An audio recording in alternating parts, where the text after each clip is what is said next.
dando boas-vindas a Basília Rodrigues, que se junta ao nosso time, é que a morte desse sujeito, esse tio França, em um dos lugares mais importantes da política do Brasil, a Praça dos Três Poderes, que é justamente conhecida por essa mensagem simbólica de conexão entre os poderes, entre o executivo, o legislativo e o judiciário, trouxe à tona um debate que a gente já vem travando ao longo dos últimos tempos, que é o momento da democracia brasileira, esse teste de fogo pelo qual passa a democracia brasileira.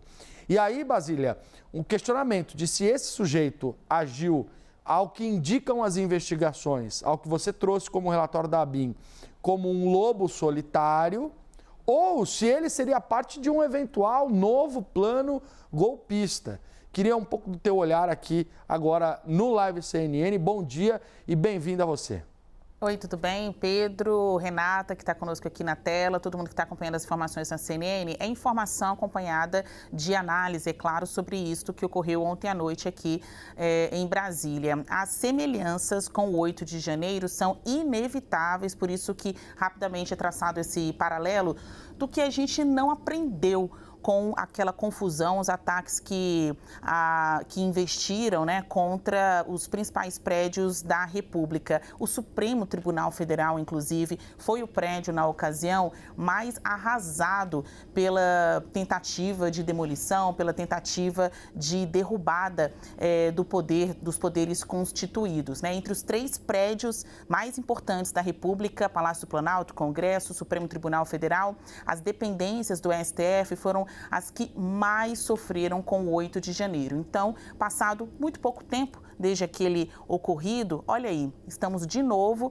de volta à cena desse crime, com um novo episódio de um homem inconformado com a política que, de acordo com interpretação dos investigadores e também que chegou ali a integrantes do Supremo Tribunal Federal, teria como objetivo entrar no prédio do STF, só que dessa vez com bombas.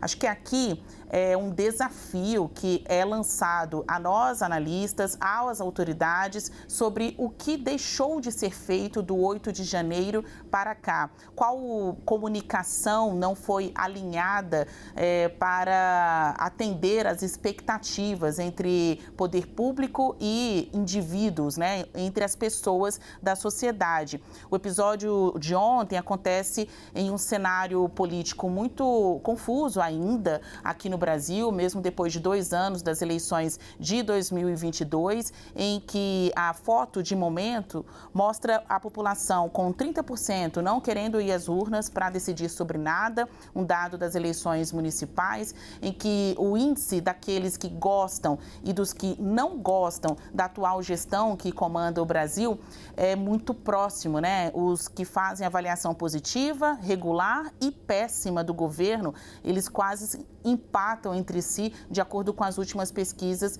de opinião.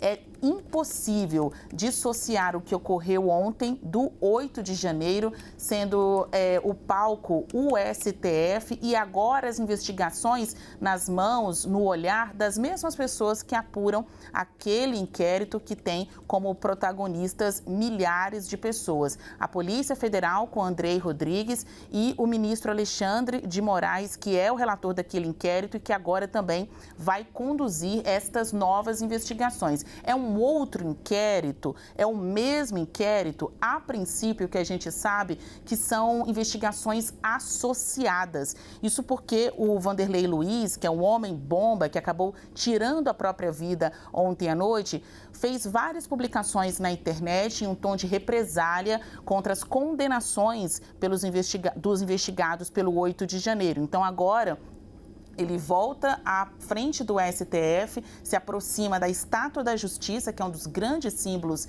daquele enfrentamento, e ameaça meter bomba, entrar no STF, de acordo com relatos feitos pelos seguranças, né, que interromperam o avançar deste homem. Então, a gente segue aqui com as apurações e também com as análises. Veja que a investigação ainda está muito no início, mas como a gente trouxe mais cedo para vocês, um relatório da ABIN, da Agência Brasileira de Inteligência, traz algumas informações iniciais do Vanderlei Luiz, indicando que ele é um lobo solitário. Até aqui não há elementos de que teria recebido apoio, auxílio de outras pessoas neste caso de ontem. Mas é só o começo. A Polícia Federal já esteve na casa que ele utilizava em Ceilândia, periferia de Brasília, no trailer que ele também utilizava aqui na capital federal, encontrou informações, encontrou materiais, está ouvindo pessoas para saber o quanto ele participou sozinho ou coletivamente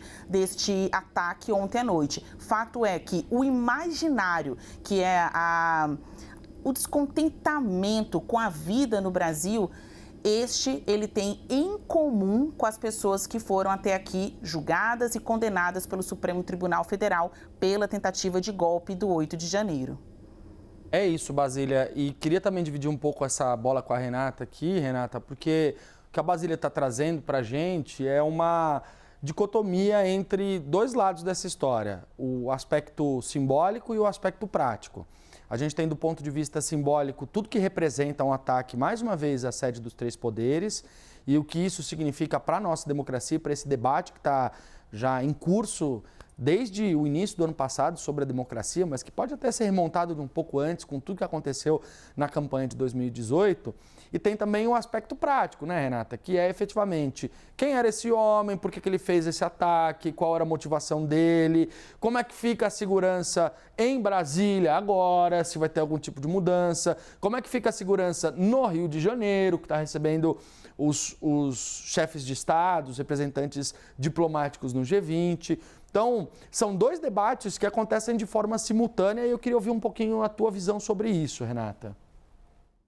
É isso, Pedro. Deixa eu dar bom dia para a Basília primeiro. Bom dia, Basília. Na verdade, há uma grande tentativa, principalmente por parte da oposição, de desassociar esse ataque que esse homem-bomba promoveu com os ataques do 8 de janeiro, os ataques antidemocráticos, justamente para você não ter desdobramentos ali na frente. Na verdade, o que a oposição hoje tenta fazer é, olha, ele é um lobo solitário e a gente não tem nada a ver com isso. Agora, claro, as investigações vão dizer se de fato o que aconteceu, se ele era um lobo solitário e pelas investigações, a Basília acabou de dizer mesmo, todas as investigações até agora, o que demonstra é que, de fato, ele agiu sozinho. Agora, agiu sozinho e estava planejando isso há muito tempo. Agora, Pedro, você tocou num ponto que é um ponto caro para a gente aqui, que é a história da segurança nesses prédios. Há pouco tempo, a gente teve uma imagem simbólica, porque quando teve o 8 de janeiro, o que aconteceu? Fecharam todos os 3 prédios aqui, que é o Palácio do Planalto, o Supremo Tribunal Federal e o Congresso Nacional. Botaram grades nesses prédios. Quem não conhece Brasília, os prédios são muito bonitos. E quando você tem grades ali na frente dos prédios, assim, de fato é chocante, porque a gente não está acostumado com isso. Não é esse tipo de visual que você tem em Brasília. Mas colocaram as grades por motivos de segurança. E essas grades ficaram ali meses e meses. E há pouco tempo, né, alguns meses, decidiram tirar essas grades. E foram imagens bonitas porque era uma tentativa de retomada dos poderes e dizendo que a democracia de fato venceu. Era uma tentativa de mostrar que, apesar dos atos antidemocráticos, a democracia tinha vencido. E agora a gente está vendo que vão ter novamente grades ali na frente do Supremo, muito provavelmente na frente do Palácio do Planalto e do Congresso também.